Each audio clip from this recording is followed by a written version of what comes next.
Hi friends, welcome to my Rakshitha channel. இன்றைக்கி நம்ம சேனலில் என்ன பார்க்க போகிறோன்னா, நம்ம இட்லி தோசை இதுக்கெல்லாம் சைட் டிஷ்ஷான கத்திரிக்காய் கடையில் தான் பார்க்க போகிறோம். அது சிம்பிளாக எப்படி செய்யறதுன்னு பார்க்கலாம் வாங்க. இதுக்கு உருளைக்கிழங்குலாம் தேவைப்படாது. அதுக்கு நான் எனக்கு தேவையான அளவுக்கு தோரம்பருப்பு கழுவி வச்சுருக்கேன். அதுக்கப்புறம் பச்சை மிளகாய், ஒரு பெரிய சைஸ் வெங்காயம், பெரிய சைஸ் தக்காளி எடுத்திருக்கேன். அப்புறமா இந்த மாதிரி கத்திரிக்காய் கட் பண்ணி தண்ணியில் போட்டிருக்கேன். நீங்கள் பச்சை கத்திரிக்காய் எடுத்துக்கோங்க, அது இன்னும் நல்ல டேஸ்ட் கொடுக்கும். எனக்கு இப்போ அது கிடைக்கல, அதனால நான் இதை எடுத்திருக்கேன். வாங்க இப்போ எப்படி செய்யறதுன்னு பார்க்கலாம். என்கிட்ட குக்கர் கிடையாது, அதனால தான் நான் இந்த குண்டானில் வேக வச்சுக்கிறேன். நான் அதனால் கத்திரிக்காய் இப்போ சேர்க்க மாட்டேன். காய்கறிலாம் வெந்துச்சு, தக்காளி வெங்காயம்லாம் வெந்ததுக்கப்புறம் தான் சேர்ப்பேன்.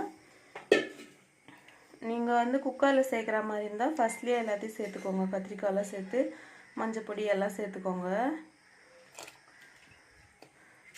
என்கிட்ட குக்கர் யூஸ் பண்ண மாட்டேன், அதனால நான் இதை சேர்த்துக்கிறேன்.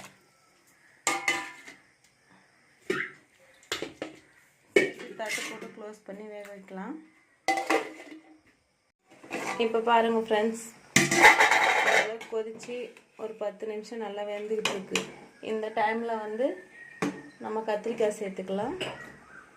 ஏற்கனவே சொன்னது தான், குக்கர் இருந்தால் அதை ஃபஸ்ட்லேயே சேர்த்துருங்க. குக்கர் இல்லாதவங்க இந்த மாதிரி செய்யுங்க.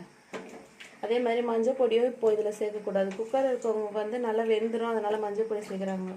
நம்ம மஞ்சள் பொடி சேர்த்தோம்னா பருப்பு சீக்கிரம் வேகாது. எப்போவுமே பருப்பு வெந்ததுக்கப்புறம் தான் நம்ம மஞ்சள் பொடி சேர்க்கணும், குக்கர் இல்லாதவங்க. அப்போ தான் பருப்பு நல்லா வேகும். ஓகே, கத்திரிக்காய் வெந்ததுக்கப்புறம் பார்க்கலாம். பாருங்கள், பருப்பு கத்திரிக்காய் எல்லாமே நல்லா வெந்துருச்சு. நான் மஞ்சள் பொடியும் சேர்த்துட்டேன். இப்போது ஸ்டவ் ஆஃப் பண்ணிவிட்டு கடைஞ்சிக்கலாம். பாருங்கள் ஃப்ரெண்ட்ஸ், நான் பருப்பு சட்டிக்கு மாற்றிக்கிட்டேன். தேவையான அளவுக்கு உப்பு சேர்த்துக்கலாம். உப்பு சேர்த்து நல்லா மத்து வச்சு கடைஞ்சி எடுத்துகிட்டு வந்துடலாம். நான் கடைஞ்சிட்டு காட்டுறேன். பாருங்கள் ஃப்ரெண்ட்ஸ், நான் கடைஞ்சிட்டு வந்துட்டேன். நம்ம அந்த பருப்பில் வடித்து வச்ச தண்ணியும் இதோடு சேர்த்து மிக்ஸ் பண்ணிக்கிட்டேன். எனக்கு தேவையான அளவுக்கு தண்ணி சேர்த்துக்கிட்டேன். உங்களுக்கு தேவையான அளவுக்கு நீங்கள் தண்ணி சேர்த்துக்கோங்க. வாங்க இப்போ தாளிப்பு கொடுத்துடலாம். பாருங்க, நான் ஸ்டவ் பார்த்து வச்சு கடாய் வச்சுட்டு தேவையான அளவுக்கு எண்ணெய் சேர்த்துக்கிட்டேன்.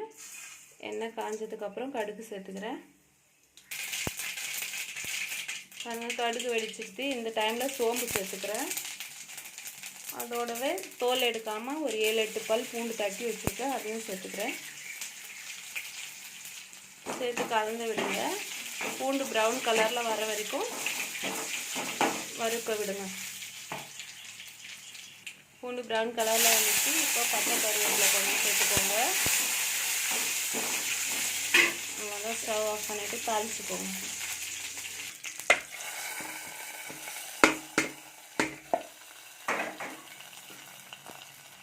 அவ்வளோதான் ஃப்ரெண்ட்ஸ், சூப்பரான ஒரு சிம்பிளான கத்திரிக்காய் கடையில் ரெடி ஆகிடுச்சு. இந்த மாதிரி ஒரு தோசை இல்லைன்னா இட்லி இதோட சேர்த்து சர்வ் பண்ணி பாருங்கள், அவ்வளோ டேஸ்ட்டாக இருக்கும். நீங்களும் ட்ரை பண்ணி பாருங்கள். உங்களுக்கு பிடிச்சிருந்தால் லைக் பண்ணுங்கள், ஷேர் பண்ணுங்கள், கமெண்ட் பண்ணுங்கள், மறக்காமல் சப்ஸ்கிரைப் பண்ணுங்கள். தேங்க்யூ ஃப்ரெண்ட்ஸ், பாய்.